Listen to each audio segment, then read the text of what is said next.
Hello students, welcome to Global Online. This is Ankita Sood. So paper one के final revision के लिए आज मैं फुल सिलेबस मॉक टेस्ट आपके लिए लेकर आई हूँ, जिसमें से as it is question students आपको अपकमिंग एग्जाम में ज़रूर देखने को मिल सकते हैं। ये सवाल आपके लिए बहुत ज़रूरी हैं, इसीलिए हमेशा की तरह हर एक क्वेश्चन के आंसर के साथ मैं आपको इंपॉर्टेंट एक्सप्लेनेशन भी दूंगी, ताकि अगर अभी तक भी आपके कोई कॉन्सेप्ट क्लियर नहीं है तो वो आसानी से आपके क्लियर होते रहें। इसके अलावा स्टूडेंट्स, आपको इस मॉक टेस्ट में हर एक क्वेश्चन को पढ़ना है, वीडियो को पॉज करना है, खुद से उसको सॉल्व करने की कोशिश करनी है और उसके बाद फिर वीडियो को प्ले करते हुए आंसर को क्रॉस चेक करना है। एंड ज़रूर इस सेशन के एंड में अपना जो भी स्कोर हुआ है वो मेरे साथ ज़रूर शेयर करें।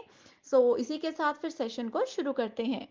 स्टूडेंट्स, पेपर वन के बेस्ट प्रिपरेशन के लिए एक टेस्ट सीरीज हम लेकर आए हैं जहां पर आपको unit wise most updated questions मिलेंगे। जो भी यूनिट्स आपने अभी तक नहीं पढ़ी हैं उन सभी यूनिट्स को आप पीवाईक्यूज एंड एक्सपेक्टेड क्वेश्चंस के साथ बहुत इजीली पढ़ सकते हो। कंप्लीट कंटेंट आपको हिंदी और इंग्लिश में मिलेगा एंड जितने भी क्वेश्चंस इस सीरीज में आपको दिए जाएंगे सभी के आंसर्स के साथ आपको इजी एक्सप्लेनेशन भी दी जाती है, ताकि अगर कोई कॉन्सेप्ट आपका अभी तक भी क्लियर नहीं है तो उसको पढ़ने के लिए, उसको क्लियर करने के लिए आपको किसी बुक को रेफर ना करना पड़े। इसी पीडीएफ में से आपको सारे सॉल्यूशन मिल जाएंगे।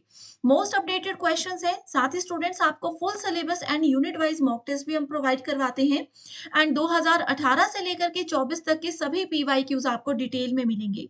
इसमें ना सिर्फ आपके नॉर्थ ईस्ट सेट एग्जाम के बल्कि अदर स्टेट्स के जो सेट एग्जाम होते हैं उसके प्रीवियस ईयर क्वेश्चंस भी हम प्रोवाइड करवाते हैं। तो ये दो नंबर्स आपको दे रही हूँ, व्हाट्सएप के थ्रू आप इस टेस्ट सीरीज की पूरी जानकारी ले सकते हो। स्टूडेंट्स, अब बढ़ते हैं क्वेश्चंस की ओर, जिसमें कि हमारा पहला क्वेश्चन है आईसीटी यूनिट से।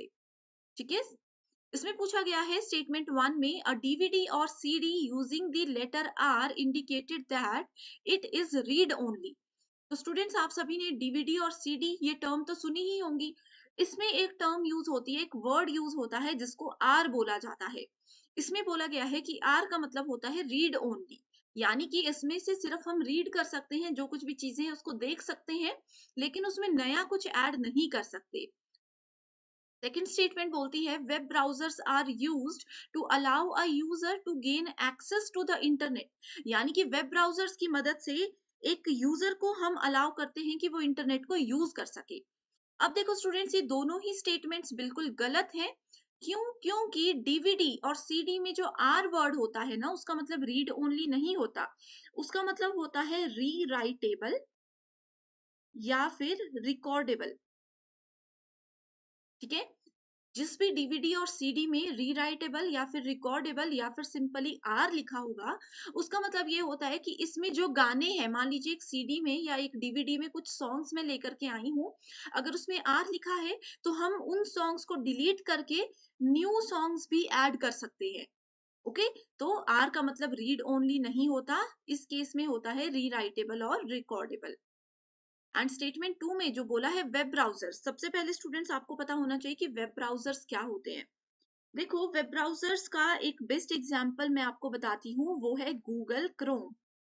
ठीक है, आपने गूगल क्रोम का नाम सुना होगा, मोजिला फायरफॉक्स का नाम सुना होगा। ठीक है, उसके बाद आप लोगों ने इंटरनेट एक्सप्लोरर सुना होगा। इस तरह से आप लोगों ने बहुत सारे नाम सुने होंगे। ये सारे क्या है, अगर हम लोगों को इंटरनेट पे कुछ भी सर्च करना है, गूगल पे जाके कुछ भी सर्च करना है, तो हम लोग गूगल क्रोम में जा करके वहां पे सर्च करते हैं। तो ये है वेब ब्राउजर, जो कि इंटरनेट पे कुछ भी चीजें हैं उसको सर्च करने में हमें मदद करता है। लेकिन इस स्टेटमेंट में बोला गया है कि इसकी मदद से हमें इंटरनेट मिलता है, तो इसलिए ये दोनों ही स्टेटमेंट्स गलत हैं। इस अकॉर्डिंग देखेंगे तो राइट आंसर है option number two. Next question है sectoral skill council will be incubated by, यानी कि क्षेत्रीय कौशल परिषदों का विकास किसके द्वारा किया जाएगा? NITI Aayog, Indian standards council, union department of education या फिर नेशनल स्किल डेवलपमेंट कॉर्पोरेशन। तो सबसे पहले स्टूडेंट्स, आप लोगों को ये पता होना चाहिए कि क्षेत्रीय कौशल परिषद यानी कि सेक्टोरल स्किल काउंसिल क्या होती है।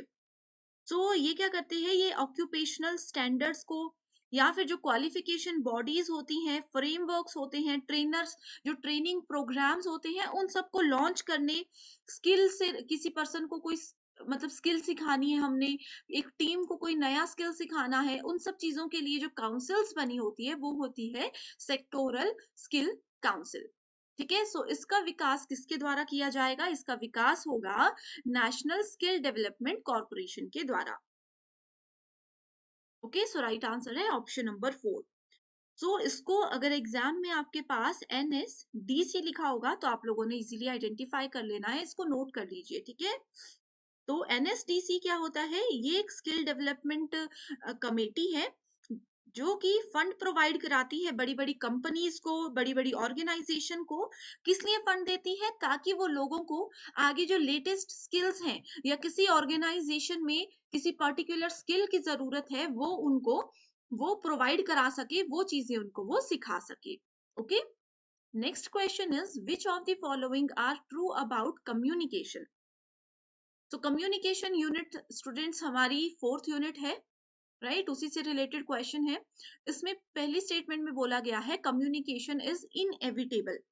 तो इनएविटेबल का मतलब क्या होता है? यहाँ पे लिखा है संचार अपरिहार्य होता है, यानी कि इसका मतलब होता है कि communication is usually taking place even when someone does not want और इंटेंड टू कम्युनिकेट। इसको एक एग्जाम्पल की मदद से मैं समझाती हूँ कि अगर पर्सन ए पर्सन बी के साथ कम्युनिकेट करना चाहता है, बातचीत करना चाहता है, सो कम्युनिकेशन इनएविटेबल कब होगी? जब ए तो बात करना चाहता है लेकिन पर्सन बी जो है वो बिल्कुल भी सुनना नहीं चाहता, वो बिल्कुल भी इनसे बात करने में इंटरेस्टेड नहीं है, उनकी बातों में इंटरेस्टेड नहीं है। That is called inevitable. Next question, next option बोलता है कम्युनिकेशन इज नॉन सोशल।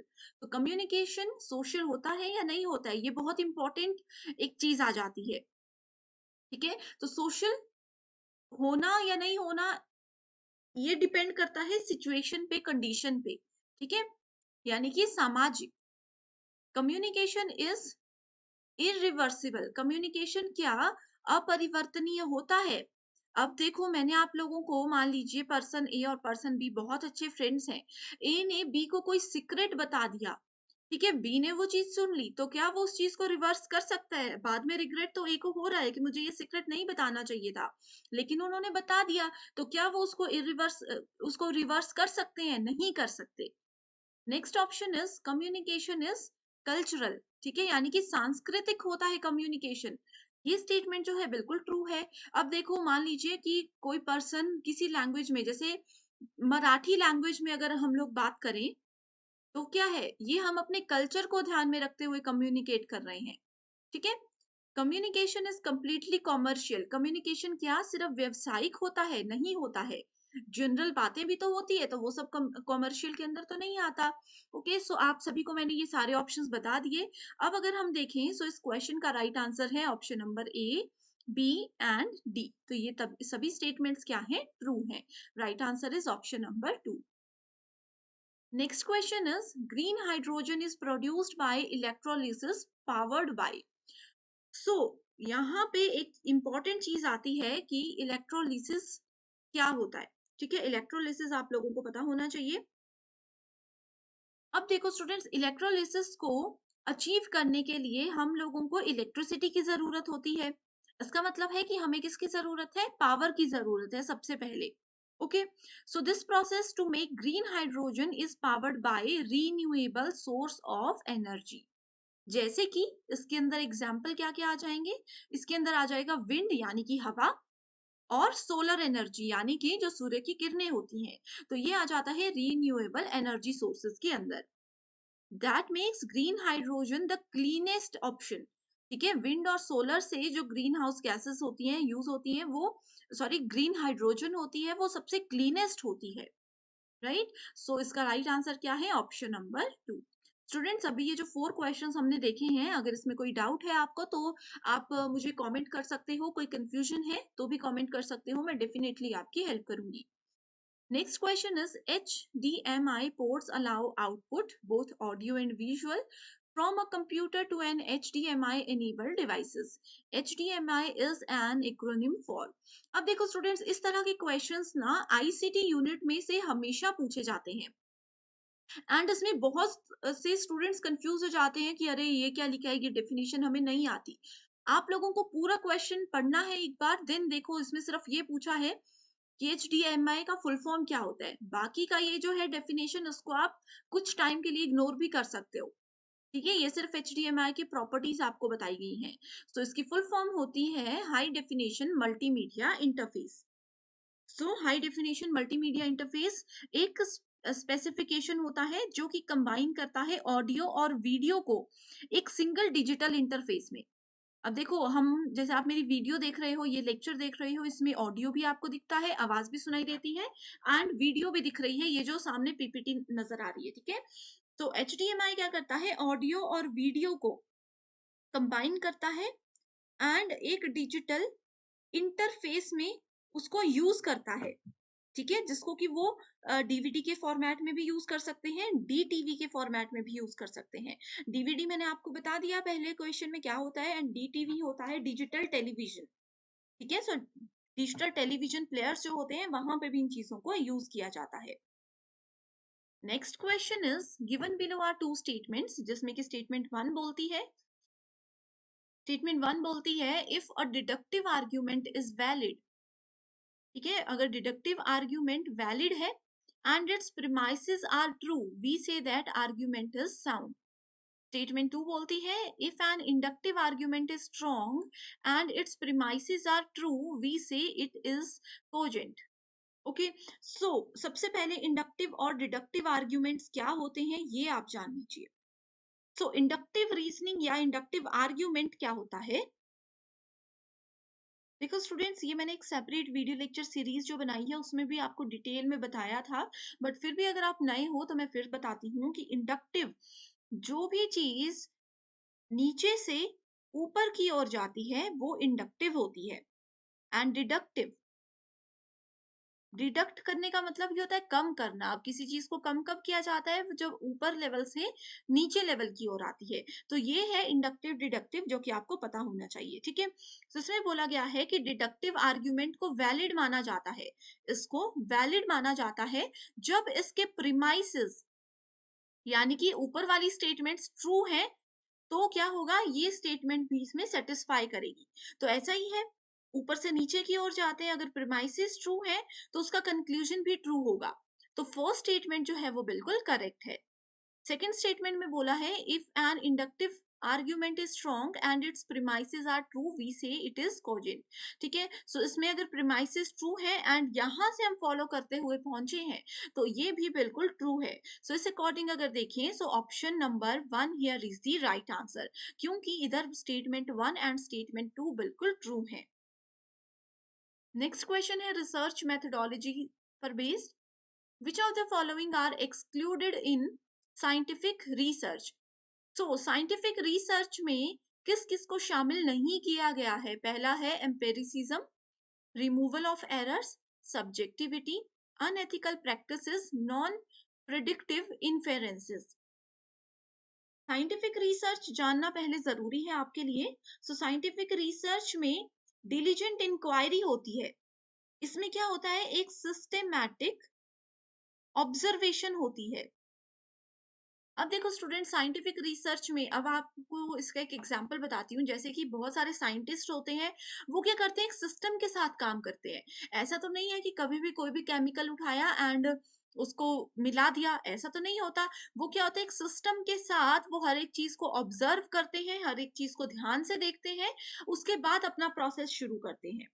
ठीक है, so most scientific research projects में एक्सपेरिमेंट इन्वॉल्व किए जाते हैं। तो किस किस चीज को इसमें इंक्लूड नहीं किया गया ये आपको बताते हैं। सो इसका राइट आंसर है सी, डी एंड ई ओनली। ठीक है, इस क्वेश्चन में समझाने का कुछ नहीं है। अगर आप लोगों को साइंटिफिक रिसर्च का मतलब पता है तो आप बहुत इजीली क्या कर सकते हो, यहाँ पे क्वेश्चंस को सॉल्व कर सकते हो। इसमें एक टर्म है, उन स्टूडेंट्स को बता देना चाहती हूँ जो कि पहली बार अभी यूजीसी नेट एग्जाम दे रहे हैं।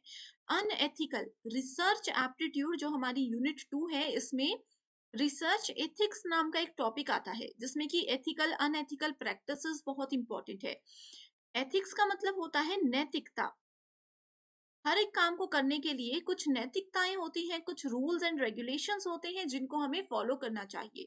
सो साइंटिफिक रिसर्च में एक तो सब्जेक्टिविटी नहीं होती है, इसकी जगह ऑब्जेक्टिविटी होती है।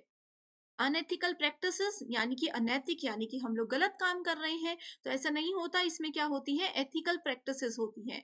नॉन प्रिडिक्टिव इंटरफेसेस, प्रिडिक्ट करना मतलब भविष्यवाणी करना हम बोल सकते हैं, आगे हम क्या करने वाले हैं, क्या इसका आंसर आएगा, वो प्रिडिक्ट करना हो सकता है। सो ये नॉन प्रिडिक्टिव इन्फेरेंस नहीं होता, ये प्रिडिक्टिव इन्फेरेंस होता है। इसी वजह से सी, डी एंड ई ये तीनों ऑप्शंस करेक्ट है, क्योंकि इसमें पूछा गया था किसको शामिल नहीं किया गया है। अगला क्वेश्चन है, स्टेटमेंट बेस्ड क्वेश्चन है। अगेन आपने देखा होगा स्टूडेंट्स, अभी तक हमारे पास 3 से 4 क्वेश्चंस इस तरह के आ गए हैं। यूजीसी नेट एग्जाम में अब इस तरह के क्वेश्चंस पर बहुत ध्यान दिया जाता है, तो इसके लिए आप लोगों को जो कॉन्सेप्ट्स हैं आपके, वो क्लियर होना बहुत जरूरी है। तो इसमें पूछा गया है, verbal form is an integral part of the inference according to classical Indian school of logic, यानी कि शास्त्रीय भारतीय स्कूल ऑफ लॉजिक के अनुसार मौखिक रूप अनुमान का एक अभिन्न अंग है। वर्बल फॉर्म होता है बोलकर। अब जैसे मैं आप लोगों को बोलकर कोई बात बता रही हूँ, पर्सन ए पर्सन बी से बोलकर बात करता है, पर्सन सी पर्सन डी से इशारों में बात करता है। ठीक है, तो इसमें बोला गया है कि बोलकर बातचीत करना जो होता है, ये classical Indian school of logic के हिसाब से एक इन्फेरेंस होता है, इन्फेरेंस का पार्ट होता है। स्टेटमेंट सेकंड बोलती है, classical Indian school of logic distinguishes between induction and deduction as inferential process, यानी कि यहाँ पे बोला गया है कि इस लॉजिक के अंदर ये क्या करता है, इंडक्शन और डिडक्शन में डिफरेंस बताता है एज इन्फेरेंशियल प्रोसेस। ये दोनों इन्फेरेंशियल प्रोसेस के हिसाब से अलग हैं। तो इसमें क्वेश्चन नंबर 8 में अगर हम देखें, सो स्टेटमेंट 1 बिल्कुल करेक्ट है एंड स्टेटमेंट 2 इनकरेक्ट है। ओके, यहाँ पे क्वेश्चन नंबर 8, सॉरी, दोनों ही स्टेटमेंट्स इनकरेक्ट है। ठीक है, इसमें वर्बल फॉर्म के साथ साथ नॉन वर्बल फॉर्म को भी उतनी ही अहमियत दी जाती है। अगला क्वेश्चन मैच द फॉलोइंग से है। ये हमारा unit number 9 people development and environment से पूछा गया है। लिस्ट 1 में पॉल्यूटेंट्स गिवन है एंड इसमें हेल्थ इफेक्ट्स है, यानी कि किस प्रदूषक की वजह से स्वास्थ्य में कौन सा प्रभाव पड़ सकता है, ये हमें मैच करना है। Carbon monoxide, nitrogen dioxide, volatile organic compounds and next है ओजोन। एलर्जिक, कार्केनोलॉजी, कार्किनोजेनिक। ठीक है, नेक्स्ट है जो सांस से रिलेटेड बीमारी होती है। नेक्स्ट है ब्लर बेबी सिंड्रोम, यानी कि जो धुंधला दिखने लगता है लोगों को। ओके, सो अगर हम लोग यहाँ पे कार्बन मोनोऑक्साइड को देखें ध्यान से, सो इसकी वजह से क्या होता है, सांस लेने में दिक्कत होती है लोगों को। नाइट्रोजन डाइऑक्साइड की बात करें, सो इससे आंखों में परेशानी होती है। वॉलेटाइल ऑर्गेनिक कंपाउंड्स की अगर हम बात करें, सो यहाँ पे क्या होता है, कॉसिंजेंसन होता है। एंड ओजोन की अगर हम बात करें, सो इससे एलर्जेनिक होती है। ये इसका हेल्थ इफेक्ट है। ठीक है, next question is the national portal for trainers and assessors, an initiative by National Skill Development Corporation is called. प्रशिक्षकों और मूल्यांकनकर्ताओं के लिए राष्ट्रीय पोर्टल राष्ट्रीय कौशल विकास निगम की एक पहल है, जिसको कि किसने बनाया था, इसको तक्षशिला, इसको क्या नाम रखा गया है, Takshashila. So Takshila National Portal for Trainers and Assessors is an initiative by NSDC, यानी कि नेशनल स्किल डेवलपमेंट कॉर्पोरेशन। किसके अंडर आता है, ये आता है आपका SIM के अंडर। SIM मतलब स्किल इंडिया मिशन, आप लोगों ने जरूर इसका नाम सुना होगा। ठीक है, सो ये national skill development corporation Takshashila जो है, ये नेशनल इंडिया मिशन के अंदर आता है। And the portal is a dedicated platform toward management of trainers and assessors life cycle. So जितने भी ट्रेनर्स होते हैं, प्रशिक्षक होते हैं या फिर मूल्यांकन करता होते हैं, उन लोगों का जो लाइफ साइकिल है, काम करने का तरीका है, जो भी चीजें हैं, उस चीजों को ये मैनेज करने के लिए बनाया। पेपर 2 के फाइनल रिवीजन के लिए एक स्टडी मटेरियल हम लेकर आए हैं जिसमें आपको full syllabus updated notes and MCQs मिलेंगे। एमसीक्यूज के साथ स्टूडेंट्स यहाँ पर आपको आपके स्टेट और अदर स्टेट्स के पीवाईक्यूज भी हम प्रोवाइड करवाते हैं। एंड ये सारा कंटेंट पीडीएफ की हेल्प से मिलेगा, जो कि ना सिर्फ एग्जामिनेशन बल्कि इसके बाद होने वाले इंटरव्यू को क्वालिफाई करने में भी आपको हेल्प करेगा। तो ये जो भी सब्जेक्ट्स आपके सामने हैं, आपको इनके फाइल्स का एक्सेस मिल सकता है। इसके लिए गिवन नंबर्स पर आपको व्हाट्सएप के थ्रू कांटेक्ट करना है और पूरी जानकारी मिल जाएगी। तो इसी के साथ स्टूडेंट्स बढ़ते हैं क्वेश्चन नंबर 11 की ओर, जिसमें कि आप देख सकते हो, child who feels it difficult to do a task alone is able to do it better with the help of more skilled peers and adults. एक स्टूडेंट ए है, उसको अगर कोई काम दिया जाए तो वो अच्छे से नहीं कर पाते, लेकिन वहीं अगर उनके साथ एक स्किल्ड स्टूडेंट है बी, जो कि उस काम में एक्सपर्ट है, उनको ऐड करके एक टीम बना दी जाए तो ए भी बहुत अच्छा काम करने लगता है किसी की मदद से। राइट, सो इस केस में उनको क्या बोला जाता है? इस केस में उस स्टूडेंट को बोला जाएगा zone of proximal development. Okay, so zone of proximal development यानी कि निकटवर्ती विकास का क्षेत्र। ये क्या होता है? It is the space between what a learner can do without assistance and what a learner can do with adult guidance और in collaboration with more capable peers. यानी कि एक पर्सन अकेले में कितना काम कर सकता है। मान लीजिए एक पर्सन अकेले में सिर्फ 10% एवरेज के साथ काम कर सकता है, एंड वहीं अगर पर्सन बी को उनके साथ जोड़ दिया जाए या किसी स्किल्ड पर्सन को जोड़ दिया जाए तो उनका वर्किंग एवरेज जो है वो लगभग 80% पहुंच जाता है। सो ये जो गैप है इन दोनों की, पर्सन ए की परफॉर्मेंस में जो गैप है, इसको बोला जाता है zone of proximal development. Next question is statement based questions again. A rapid application of ethical principles is not possible in ethnographic research. So ethical principles जो होते हैं, यानी कि नैतिक सिद्धांत जो होते हैं, उनका रैपिड एप्लीकेशन यानी कि उनका उपयोग करना पॉसिबल नहीं होता है एथनोग्राफिक रिसर्च में। सो एथनोग्राफिक रिसर्च क्या होता है? ये हमारे पास एक क्वालिटेटिव रिसर्च का ही टाइप होता है, जिसमें कि हम डेटा को कलेक्ट करते हैं किसकी मदद से? सोशल और बिहेवियरल साइंस की मदद से।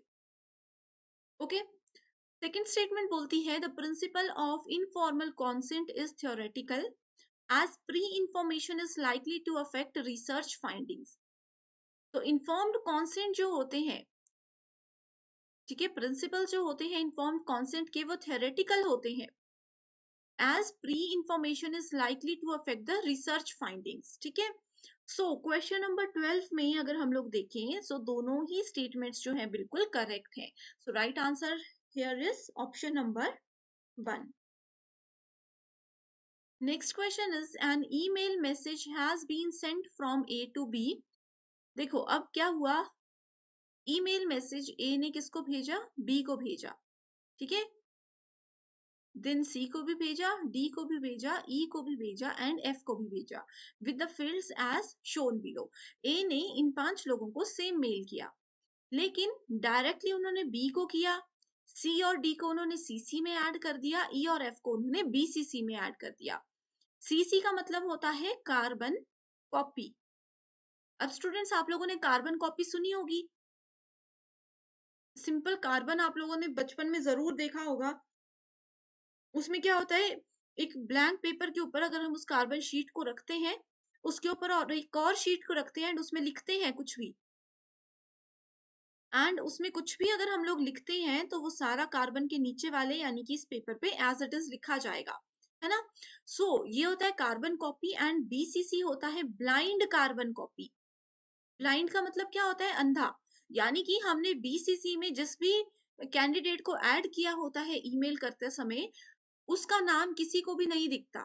वो ब्लाइंड होते हैं, उनको किसी का नहीं दिखता और किसी को भी उनका नाम नहीं दिखता सिवाय उस पर्सन के जिसने मेल भेजा हो।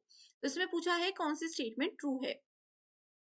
ठीक है, F does not know that C was sent the message. इसमें बोला गया है कि एफ को नहीं पता कि सी को भी मैसेज भेजा गया है। C does not know that D was sent the message।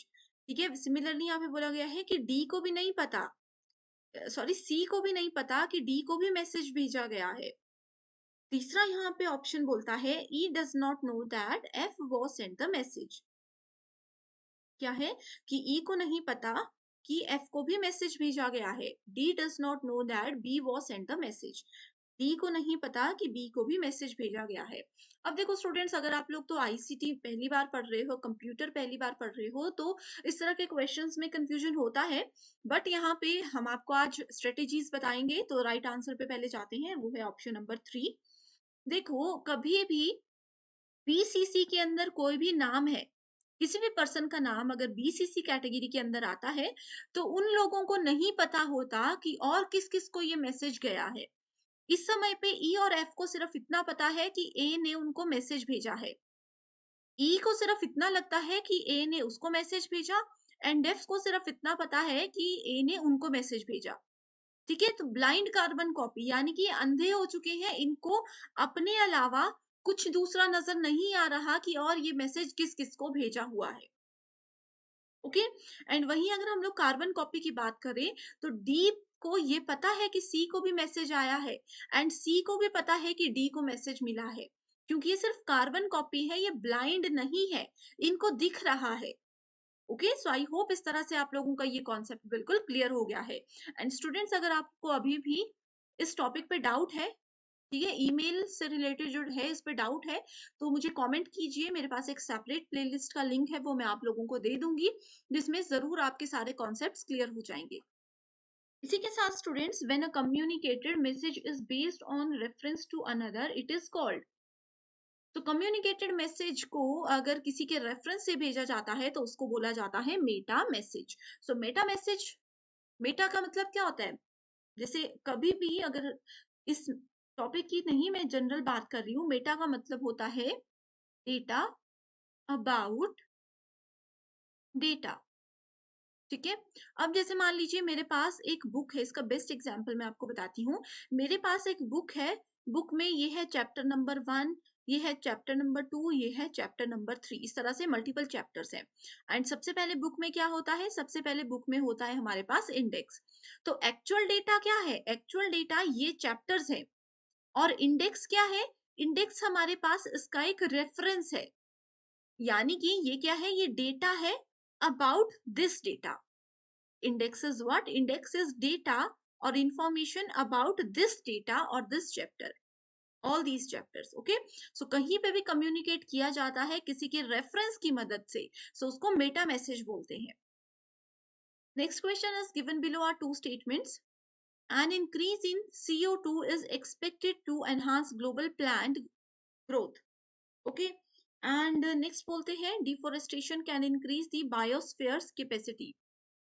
तो यहाँ पे डायरेक्टली आंसर पे जाते हैं, ये है option number 3, that is statement 1 is correct and statement 2 is incorrect. यहाँ पे एक्चुअल में होगा स्टेटमेंट 1 इज इनकरेक्ट, नो, ये होगा यहाँ पे statement 1 is correct and statement 2 is incorrect. Okay, यानी कि स्टेटमेंट को इनकरेक्ट क्यों बोला गया है? कि डिफोरेस्टेशन यानी कि जो जंगल काटे जाते हैं, उसकी वजह से बायोस्फीयर की कैपेसिटी को बढ़ाया जाता है, यानी कि जीव मंडल की क्षमता को बढ़ाया जाता है। तो ये स्टेटमेंट बिल्कुल गलत है। नेक्स्ट क्वेश्चन है, what are the limitations of employing online focus groups? तो ऑनलाइन फोकस ग्रुप्स की limitations: easy access to conference sites can be used, email interviews with people in different time zones will be extremely participatory। ठीक है, उसके बाद आ जाता है dropouts में अफेक्ट द डेटा क्वालिटी, ये ऑप्शन बिल्कुल करेक्ट है। उसके बाद आता है the approach is confined to the people who are willing to participate, correct option. And last है external influences on participants can be found, so right answer. So correct answer यहाँ पे आ गया C, D and E only. Next question again teaching aptitude पर based है। ये वाला question जो था प्रीवियस, ये भी टीचिंग एप्टीट्यूड था। रिमेम्बरिंग फैक्टर्स ऑफ मेमोरी और मीनिंग। ठीक है, remembering, retention, recall, recognition. Remember यानी कि किसी चीज को याद रखना, रिटेंशन यानी कि प्रतिधारणा करना कि कितना हम रिटेंशन कर पाते हैं किसी चीज का, रिकॉल मतलब कोई चीज हमने पढ़ी हुई है या उसके बारे में हमें पता थोड़ा बहुत है, वापस उस चीज को हम याद करते हैं। जैसे कि मान लीजिए ये क्वेश्चन अभी आप लोग पढ़ रहे हो, एग्जाम में एज इट इज आ जाएगा, तो आप उसको याद करने की कोशिश करोगे, रिकॉल करने की कोशिश करोगे। रिकॉग्निशन मतलब मान्यता। ओके, सो क्वेश्चन नंबर 17 में अगर हम देखें, रिमेंबरिंग का मतलब होता है the factor responsible for modification of behaviour through training and learning. Retention का मतलब होता है the factor responsible for preserving the material learn. Recall का मतलब है mental revival of experiences which have been learned. And recognition का मतलब होता है manifestation of our general retaining power. Okay, तो नेक्स्ट क्वेश्चन है which of the following are the ancient treatises on the science of medicine. So ancient treaties यानी कि इनमें से कौन सा चिकित्सा विज्ञान पर प्राचीन ग्रंथ है? चरक संहिता, तुलवा सूत्रा, सुश्रुत सुश्रुत संहिता या फिर योगा सूत्र। तो देखो स्टूडेंट्स, ये क्वेश्चन ऐसा है, इसमें दो ही करेक्ट ऑप्शन है। ठीक है, दो ही करेक्ट ऑप्शन है, तो सबसे पहले तो इसको भी हम हटा देंगे, इसको भी हटा देंगे। तो बी और डी या फिर ए और सी, उसके लिए आप लोगों को सबसे पहले ये पता होना चाहिए कि चरक संहिता होती क्या है। Charaka Samhita is a Sanskrit text on Ayurveda. ठीक है, आयुर्वेदा में इसका ये एक संस्कृत टेक्स्ट है। And along with Sushruta Samhita, it is one of the two foundational text of this field that have survived from ancient India, and it is one of the three works that constituted the Tyagis. Okay, so यहाँ पे अगर हम देखें, जैसे आपने ये statement अगर ध्यान से सुनी होगी, तो इसमें ये दोनों स्टेटमेंट्स आती है, ये दोनों एक दूसरे से जुड़ी हुई है, ये दोनों क्या है, फाउंडेशनल टेक्स्ट होते हैं। सो राइट आंसर है A and C. Next question we have is in online mode of teaching teacher aided reading material, जैसे कि वर्ड डॉक्यूमेंट, ये जो आप मेरे सामने, आप सभी के सामने ये जो दिख रहा है आपको लिखा हुआ, ये क्या है, पीपीटी है, ई कंटेंट है। ठीक है, ऑन ई प्लेटफॉर्म, जैसे कि अभी मैं पढ़ा रही हूँ ऑनलाइन टीचिंग में, मैंने क्या किया, वर्ड डॉक्यूमेंट, पीपीटी और ये सब चीजें ऐड कर दी। Which option the students would choose, तो इसके लिए स्टूडेंट्स क्या चूज करेंगे, वो करेंगे लर्निंग मैनेजमेंट सिस्टम। एंड आज का हमारा लास्ट क्वेश्चन है, three numbers are in the ratio. ये हमारा मैथमेटिक्स का क्वेश्चन है, three numbers are in the ratio of 3:5:7 and the sum of these three numbers is, ठीक है, इज 975। सो ये तीन नंबर्स क्या है, ये आप लोगों को पता करना है। इस क्वेश्चन का स्टूडेंट्स मैं आप लोगों को सिर्फ हिंट देती हूँ, आंसर इसका मुझे आप कमेंट करके बताओगे। ठीक है, तो करना क्या होता है, रेशियो वाले क्वेश्चंस में कभी भी आपको दिया हो तो इन तीन नंबर्स को आप इस तरह से लिख सकते हो, 3x, 5x एंड 7x। ठीक है, इसको मैं आप लोगों को इस तरह से बताती हूँ, 3x, 5x एंड 7x। इसमें क्या बोला है, तीनों नंबर्स का रेशियो इस तरह से गिवन है।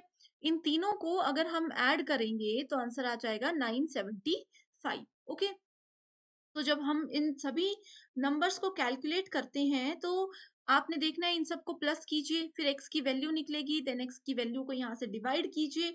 बहुत इजी क्वेश्चन है, बहुत इजी क्वेश्चन है, मैं इसका आंसर नहीं बता रही हूँ, ये होमवर्क क्वेश्चन है। इस तरह के क्वेश्चन आपको बहुत इजीली गूगल पे मिल जाएंगे, बस वैल्यूज थोड़ी डिफरेंट होगी, उन वैल्यूज को यहाँ से चेंज करके आप उसका आंसर मुझे कॉमेंट करके बता दीजिए। ओके, तो इसी के साथ स्टूडेंट्स बढ़ते हैं क्वेश्चंस की ओर, जिसमें कि हमारा पहला क्वेश्चन है, given below are two statements. Statement 1 बोलती है in MOOCs word massive means that there can be huge number of learners who can enroll for the course।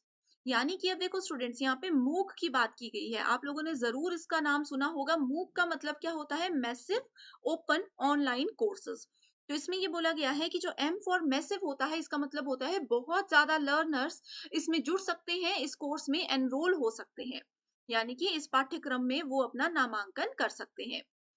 Statement 2 बोलती है MOOC involves the use of ICT to make education accessible to students located in remote areas or who are unable to reach conventional classrooms। यानी कि MOOC क्या use करता है, MOOC ICT को use करता है। ICT क्या होता है, information and communication technology. Simple language में बोले तो MOOC एक कंप्यूटर बेस्ड सिस्टम है, जिससे कि स्टूडेंट्स कहीं पे बैठकर भी किसी भी कोर्स को इजीली पढ़ सकते हैं अपने घर पे रहते हुए। ओके, सो ये दोनों स्टेटमेंट्स क्या है, ट्रू है, both are true, both are false, statement 1 is true, 2 is false, या फिर स्टेटमेंट 1 इज, इसको हम इस तरह से लिखते हैं, statement 2 is true and statement 1 is false. Okay, तो इस क्वेश्चन का राइट आंसर स्टूडेंट्स अगर आपको पता है तो आप हमें कमेंट कर सकते हो, उसके बाद इसका आंसर यहाँ पे देखिएगा। तो इसका राइट आंसर है ऑप्शन नंबर 1 की दोनों स्टेटमेंट्स जो हैं ये मूक के रिगार्ड में बिल्कुल ट्रू है। इसमें मूक की एज इट इज डेफिनेशन दी गई है, ठीक है। सो मूक क्या है, ये है मैसिव ओपन ऑनलाइन कोर्सेज। ये एक free web based distance learning programme है जिसमें कि स्टूडेंट कहीं पे रहकर भी पढ़ सकते हैं, कोई भी कोर्स में एडमिशन करवा सकते हैं। Next question is, which of the following are common in both Millennium Development Goals and Sustainable Development Goals? Okay, so ये वाला जो क्वेश्चन था ये आईसीटी यूनिट में था एंड ये वाला क्वेश्चन आपका unit number 9 people and environment के अंदर आता है। सो पीपल एंड एनवायरमेंट का मोस्ट इंपॉर्टेंट टॉपिक है MDG, millennium development goals and sustainable development goals. ठीक है, हमें बताना है कि दोनों में कॉमन चीजें यानी कि सामान्यताएं क्या क्या हैं।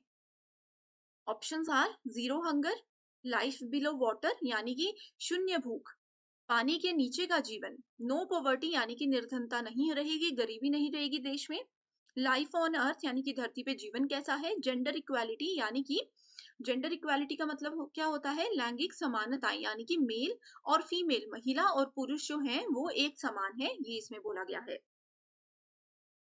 तो सबसे पहले स्टूडेंट्स मैं राइट आंसर पे जाने से पहले आपको बता देना चाहती हूँ कि टोटल नंबर ऑफ गोल्स कितने कितने होते हैं ये आपको पता होना चाहिए।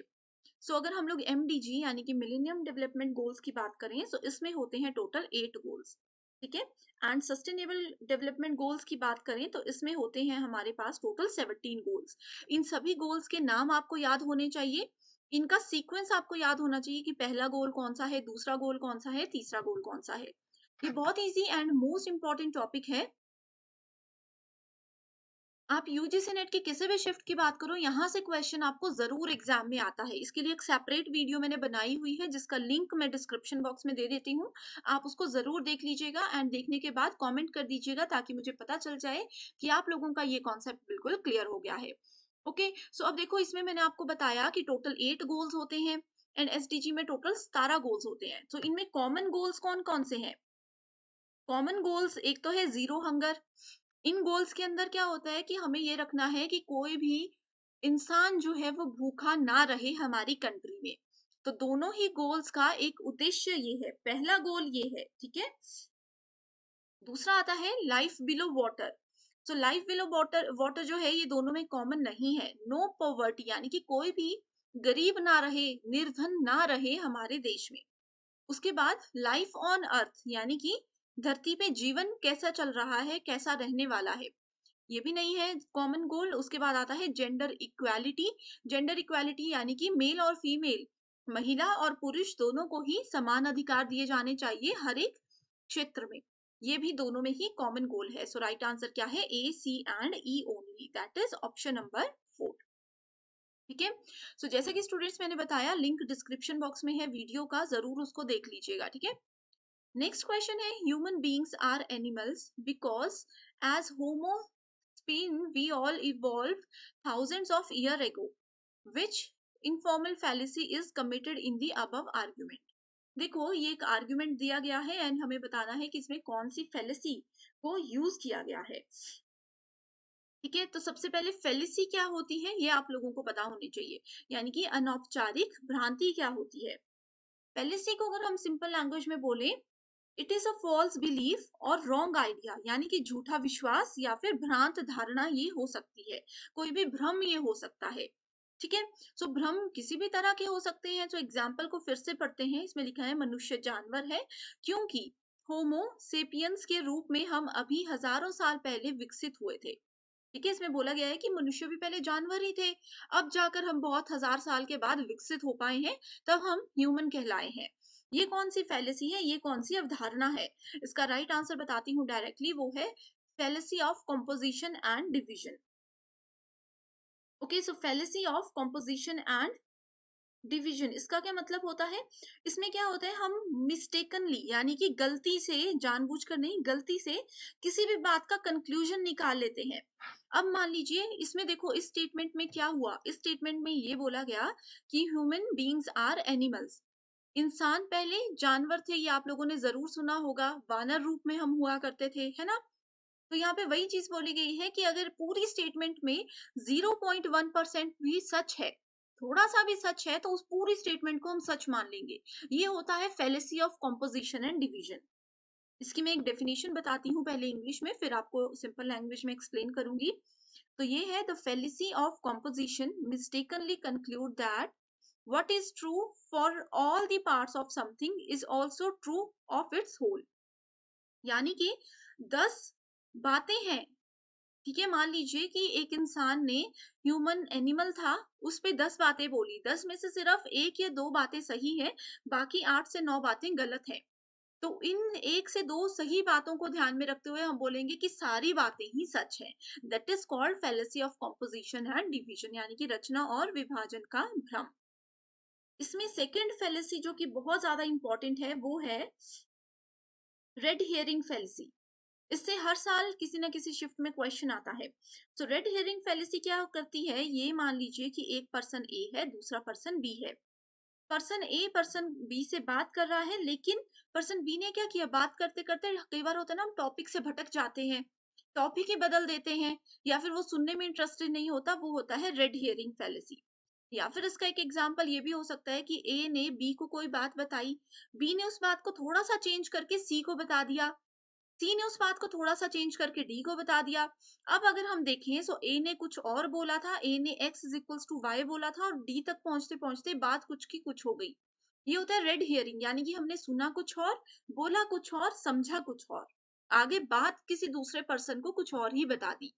Okay, next question is classroom communication is often referred to as which type of communication। so कक्षा में जो भी संचार होता है वो किस रूप का होता है, इनडायरेक्ट, नॉन कॉन्टिग्यूअस, कॉन्टिग्यूअस या फिर एमोर्फस। सो राइट आंसर है कॉन्टिग्यूअस। सो कॉन्टिग्यूअस क्या होता है, ये आपको पता होना चाहिए। अगर हम लोग एक्चुअल में किसी के साथ कांटेक्ट में है, डायरेक्ट कांटेक्ट की यहाँ पे मैं बात कर रही हूँ, ठीक है? तो अगर किसी के साथ हम डायरेक्ट कांटेक्ट में हैं, किसी पर्सन के साथ हम लोग बाउंड्री शेयर कर रहे हैं, ठीक है, या फिर किसी पर्सन के साथ हम लोग फिजिकली टच हो रहे हैं। अब जैसे क्लासरूम में है, दो स्टूडेंट्स बैठे हुए हैं, ए एंड बी एक ही बेंच पे बैठे हैं, वो डायरेक्ट कांटेक्ट भी कर रहे हैं, एक साथ एक ही जगह पे भी बैठे हैं, वो बाउंड्री शेयर हो गया, फिजिकल टच भी हो रहा है, बिल्कुल एक साथ है, क्योंकि ये इस तरह का जो कम्युनिकेशन होता है उसको कॉन्टिग्यूअस कम्युनिकेशन बोला जाता है। ठीक है, जो लोग आपस में कनेक्टेड होते हैं, एक दूसरे के साथ होते हैं, नेबर होते हैं, पड़ोसी होते हैं, वो सब आते हैं इस कैटेगरी के अंदर। ओके, नेक्स्ट है इनडायरेक्ट कम्युनिकेशन। इसमें क्या होता है, when the speaker does not explicitly state what their intentions or feelings are। अब पर्सन ए ने पर्सन बी को कोई बात बता दी, बट उसको एग्जैक्टली नहीं बताया कि वो इस समय पे क्या फील कर रहे हैं, उन्होंने उनको एक हिंट दे दिया, उनको एक आइडिया दे दिया। अब बी समझ भी सकता है, नहीं भी समझ सकता, कोई भी कंडीशन हो सकती है, तो ये होती है इनडायरेक्ट कम्युनिकेशन। नेक्स्ट क्वेश्चन है अगेन आईसीटी यूनिट पर बेस्ड, जिसमें पूछा गया है which of the following are micro blogging platforms. So micro blogging क्या होता है, ये मैं आपको पहले बताती हूँ। सो माइक्रो ब्लॉगिंग, माइक्रो का मतलब होता है शॉर्ट, ब्लॉगिंग सिंपल ब्लॉग, ठीक है? तो माइक्रो ब्लॉगिंग एक शॉर्ट ब्लॉग पोस्ट होती है जो कि डिजाइन की गई है किसके लिए, for quick and direct audience interaction. Okay, so it is used for quick and direct audience interaction, यानी कि ऑडियंस के साथ, मान लीजिए ये ए नाम का एक माइक्रो ब्लॉग है, यहाँ पे 1000 ऑडियंस है, 1000 लोगों की ऑडियंस है। डायरेक्टली कैसे लोग इसके साथ क्विकली इसके साथ इंटरेक्ट कर सकते हैं, बातचीत कर सकते हैं, किसी भी तरह के डेटा को शेयर कर सकते हैं, डेटा कोई भी हो सकता है, ऑडियो भी हो सकता है, वीडियो भी हो सकता है, या फिर कोई फाइल भी हो सकती है। ठीक है, सो कौन सी वो चीजें हैं, Pinterest, eBay, Tumblr, Instagram, Twitter. बहुत इजी क्वेश्चन है, इनमें से काफी के आप लोगों ने नाम सुने होंगे। ओके। सो इंस्टाग्राम में क्या होता है, डायरेक्ट कम्युनिकेट होता है, इसीलिए मैं इसका एग्जांपल सबसे पहले ले रही हूँ। ऑप्शन नंबर डी जहाँ पे है वो करेक्ट होंगे, तो इसको हम एलिमिनेट कर देंगे क्योंकि यहाँ पे ऑप्शन डी नहीं है। अब स्टूडेंट्स, आई होप आप लोगों ने ट्विटर का नाम भी सुना होगा, सो ऑप्शन डी एंड ई, ठीक है। देन उसके बाद आ जाता है हमारे पास ऑप्शन नंबर ए, पिंटरेस्ट, इसमें भी डायरेक्ट हम कम्युनिकेट कर सकते हैं। एंड उसके साथ ही आ जाता है टम्बलर, ठीक है। यहाँ पे हिंदी में थोड़ा इसका नाम गलत हो चुका है, एक्चुअल में ये टम्बलर ही है। ओके, तो करेक्ट आंसर क्या आ गया, ए, सी, डी एंड ई ओनली। तो ये सारे माइक्रो माइक्रो ब्लॉगिंग प्लेटफॉर्म्स है। अब अगर हम लोग ईबे की बात करें, ईबे क्या है, ये कोई माइक्रो ब्लॉगिंग प्लेटफॉर्म नहीं है, तो ये क्या है, एक ऑक्शन है, auction and trading company. Auction आप लोगों को पता होगा, जो बोली लगाई जाती है किसी चीज की। ऑनलाइन अगर आपको बोली लगानी है या इस तरह से ट्रेड करना है, ट्रेडिंग कंपनी है ये, ठीक है। तो उसके लिए ईबे यूज होता है। Next question is, which one of the following developmental areas or of individual differences will be affected if a child does not want to play with other children as he or she feels shy? So correct answer है option number C, social development। तो अगर देखो कौन सा developmental area है जिसमें कि individual differences को इफेक्ट यहाँ पे किया जाता है। अगर एक चाइल्ड जो है, एक बच्चा बाकी के बच्चों के साथ खेलना पसंद भी नहीं करता एंड वो थोड़ा शर्माता है, वहां पे शाय फील करता है, तो वो उस बच्चे की सोशल डेवलपमेंट यानी कि सामाजिक विकास में थोड़ी कमी रह गई है, इसीलिए वो लोगों के साथ बाहर जल्दी से घुल मिल नहीं पाता। तो हमारा अगला क्वेश्चन है मैच द फॉलोइंग से, जो कि आईसीटी बेस्ड क्वेश्चन है। इस क्वेश्चन पे स्टूडेंट्स मैं डायरेक्टली आंसर पे जाती हूँ, क्योंकि अगर आप लोगों ने आईसीटी में ये कन्वर्जन नहीं पढ़े हैं तो आप लोगों के लिए ये क्वेश्चन काफी डिफिकल्ट हो जाएगा। फिर भी मैं आपको थोड़ा सा एक्सप्लेन कर देती हूँ कि हेक्साडेसिमल वैल्यूज जो होती हैं वो कंप्यूटर बेस्ड लैंग्वेजेस होती हैं। इसमें पूछा गया है, what hexadecimal value is obtained when the two hexadecimal digits C and D are added together. अब देखो, मैं थोड़ा सा आपको समझाने की कोशिश करती हूँ, वो ये है कि सी का हेक्साडेसिमल वैल्यू, सी की हेक्साडेसिमल वैल्यू होती है 12, डी की वैल्यू होती है 13, सिमिलरली बी की होती है 11, ए की होती है 10। उससे पहले 0 से लेकर के 9 तक जो है वो नंबर्स ही चलते हैं। हेक्साडेसिमल में 9 के बाद हमारे पास कोई वैल्यू नहीं होती, इसलिए 10 को हम ए बोलते हैं, 11 को हम बी बोलते हैं, 12 को सी बोलते हैं और 13 को डी बोलते हैं। तो इसमें पूछा गया है, अगर हेक्साडेसिमल वैल्यू ए, सी और डी को हम ऐड कर देते हैं तो क्या नंबर बनेगा। तो सी और डी को जब हम इन दोनों वैल्यूज को ऐड करेंगे तो पहले तो बन जाएगा 25, लेकिन ऑप्शन में कहीं पे भी नहीं है, तो ये 25 है नॉर्मल नंबर। अब 25 क्या होता है, 16 प्लस 9 होता है। फिर से हमें इसको कन्वर्ट करना होता है, तो 16 की वैल्यू होती है 10 एंड 9 की वैल्यू होती है 9, ठीक है, ठीक है। सो उसके बाद हम 10 और 9 को जब ऐड करते हैं तो आंसर आता है 19। सो इस अकॉर्डिंग अगर हम लोग देखें तो इसका आंसर डायरेक्टली आता है 19। तो ये थोड़ा सा कॉम्प्लिकेटेड क्वेश्चन है, अगर आप लोगों को आईसीटी बिल्कुल भी नहीं आता, इस तरह का टॉपिक अगर पहले पढ़ा है तो बहुत अच्छी बात है।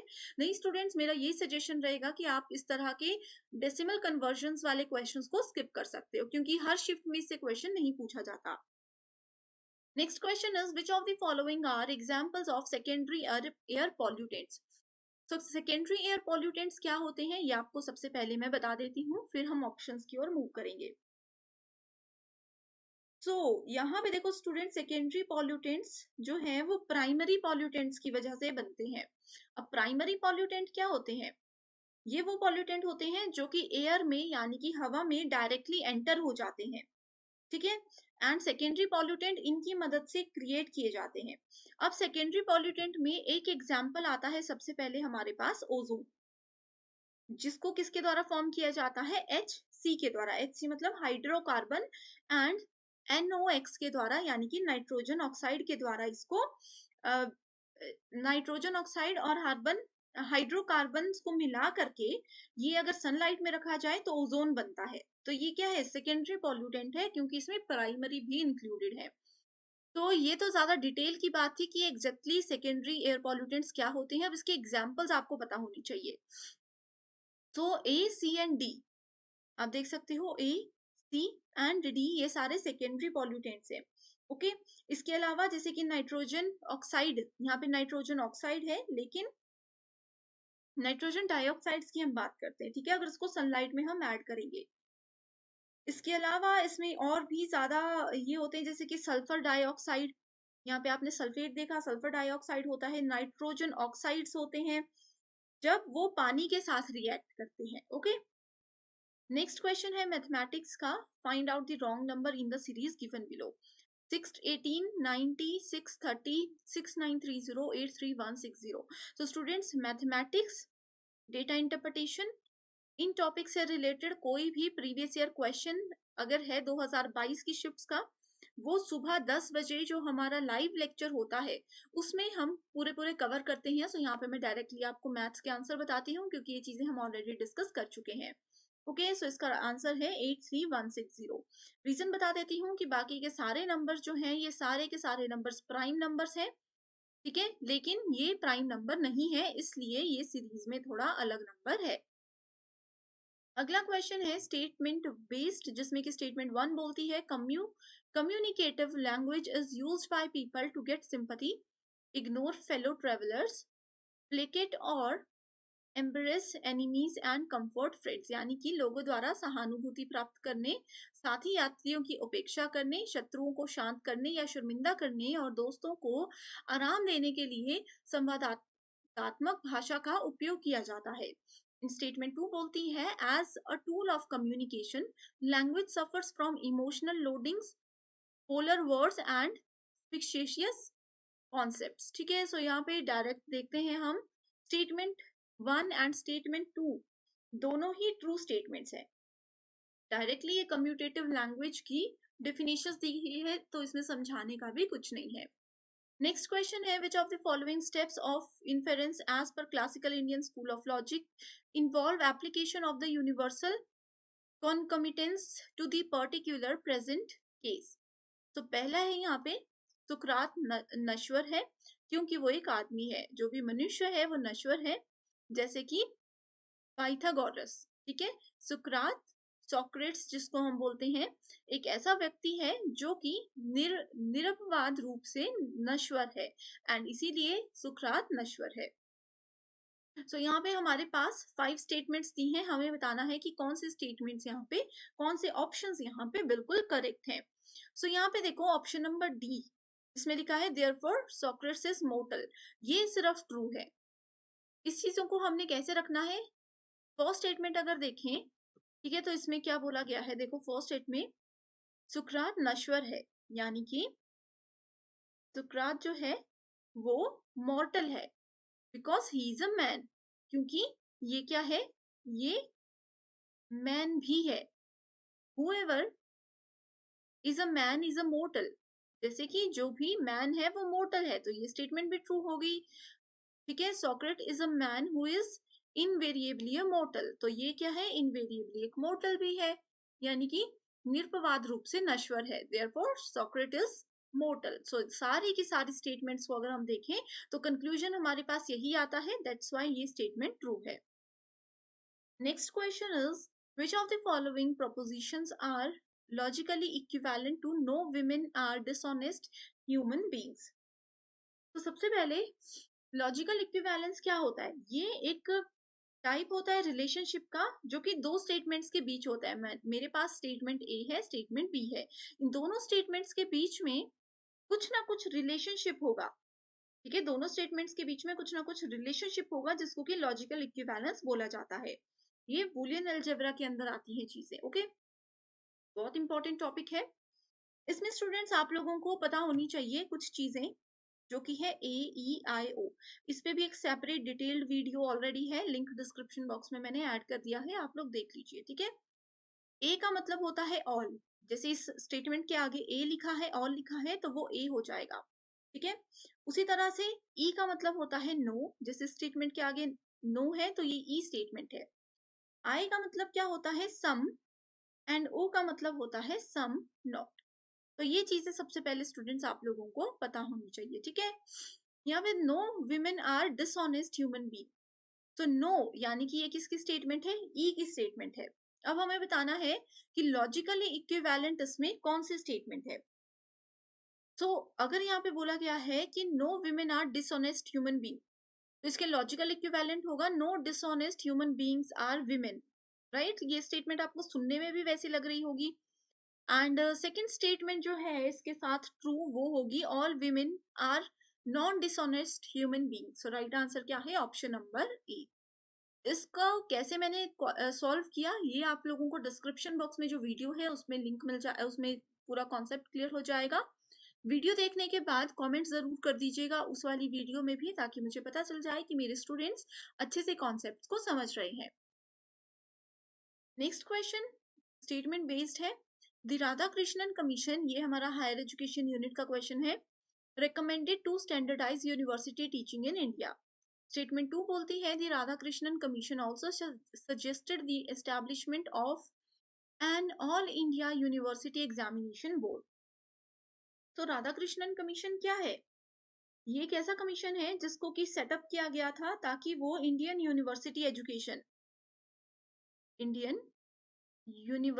एजुकेशन जो है उसका ध्यान रख सके, ठीक है, उनकी कंडीशन का ध्यान रख सके, and suggest improvements and extensions that may help in improving university education.